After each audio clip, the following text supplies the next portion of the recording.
কালকে শুনলাম যে কালকে আপনাদের এই স্থানে কর্মসূচি রয়েছে, এই বিষয়ে কী বলবেন?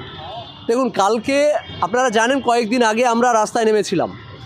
বারংবার প্রশাসনকে 13 বার আমরা মেল করেছিলাম পারমিশনের জন্য। পারমিশন তো নয়, ইন্টিমেশন দিয়েছিলাম। হাইকোর্ট পর্যন্ত গিয়েছিলাম পারমিশনের জন্য, বারবার রাজ্য সরকার আমাদেরকে বাধা দিয়েছে। কেন? আমরা তো আন্দোলন করতে চাইছি ওয়াকআপ নিয়ে, ওয়াকআপ তো সেন্ট্রাল ইস্যু। আমরা আন্দোলন করতে চাইছি SIR নিয়ে, সেটা তো সেন্ট্রাল ইস্যু। তাহলে বারবার মমতা বন্দ্যোপাধ্যায় আটকাচ্ছেন কেন? মমতা বন্দ্যোপাধ্যায়কে আমরা বলেছিলাম ওবিসির সমস্যার সমাধান করুন।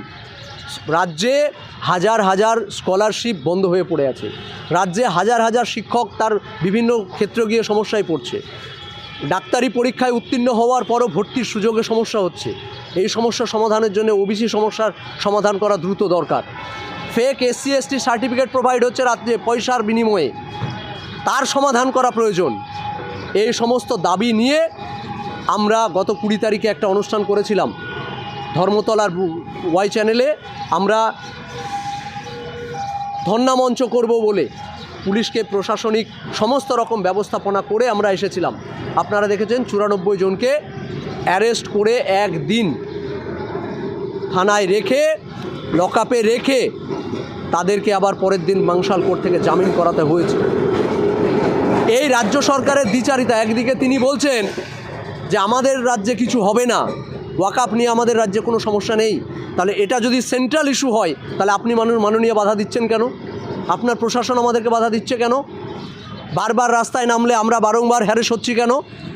এই দাবিতে কনস্টিটিউশন প্রোটেকশন ফোরাম, একটা জেনারেল অর্গানাইজেশন যেখানে রাজনৈতিক, অরাজনৈতিক, ধর্মীয়, সামাজিক অনেক সংগঠন রয়েছে, প্রায় এখনও পর্যন্ত 39খানা সংগঠনের সমন্বয়ে তৈরি এই মঞ্চ। সেই মঞ্চ আগামীকাল থেকে নিয়ে 3 দিন, অর্থাৎ কাল, পরশুদিন, সোমবার, অর্থাৎ শনি, রবি, সোম, এই 3 দিন ধর্মতলায় দুপুর 1টা থেকে নিয়ে 6টা পর্যন্ত ওয়াই চ্যানেলে, যেখানে আমরা দাঁড়িয়ে এখন কথা বলছি আপনাদের সঙ্গে, সেই স্থানে কর্মসূচি পালিত হবে। এই ধর্ণা চলবে। 4 দফা আমাদের দাবি একদম পরিষ্কার। ওয়াকআপ সংশোধনী আইন 2025 প্রত্যাহার করতে হবে। 2, SIR নামের নাগরিক হয়রানি চলবে না।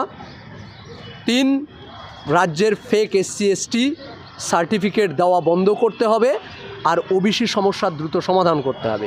4, আমাদের রাজ্যের পরিযায়ী শ্রমিক যারা বিভিন্ন রাজ্যে কাজের জন্য থাকে, শুধু তাদের বাঙালি পরিচয়ে তাদের উপর আক্রমণ হচ্ছে, শুধু বাঙালি পরিচয়ে। কয়েকদিন আগে আপনারা দেখিয়েছেন যে বীরভূমের একটা ছেলে মহারাষ্ট্রে কাজ করতে গেছিল, তার কান কেটে নেওয়া হয়েছে।